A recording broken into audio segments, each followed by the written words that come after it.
જય નારાયણ. માનવ જીવનમાં પુસ્તકોનું સ્થાન અત્યંત મહત્વપૂર્ણ છે.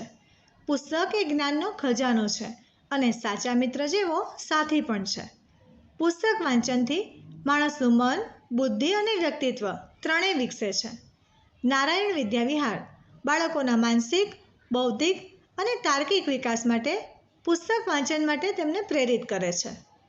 તેની સમૃદ્ધ લાઇબ્રેરી હંમેશા બાળકોને આકર્ષતી, બાળકોથી રિસેસ કે છૂટવાના સમયે હંમેશા ધબકતી રહે છે.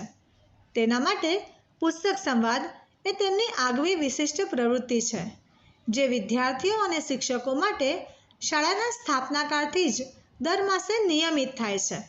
બાળકો પણ હોંશે હોંશે પુસ્તકો અને મેગેઝિનો વાંચે છે અને અભિવ્યક્તિ કરે છે.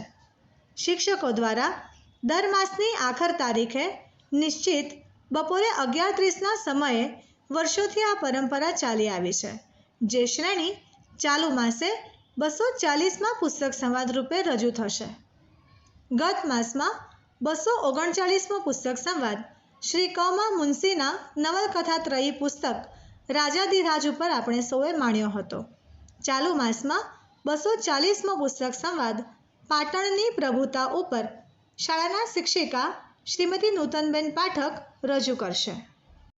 જય જય ગુજરાતની આ ધરતી અનેક તડકાછાયા સહન કરતી, વિશ્વ આખાયમાં સદાકાળ ગુજરાતના મંગલ ગીતો થકી શોભી રહી છે.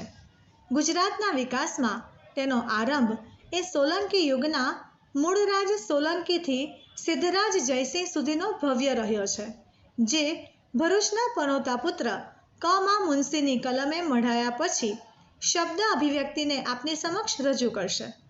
પુસ્તક સંવાદને માણવા શાળા પરિવાર શાળાની યુટ્યુબ ચેનલ પર તારીખ 30મી ઓગસ્ટ 2025ને સવારે 11:30 કલાકે આપને આમંત્રણ પાઠવે છે. શાળાના અન્ય પુસ્તક સંવાદને માણવા શાળાની યુટ્યુબ ચેનલને સબસ્ક્રાઇબ કરો. જય નારાયણ.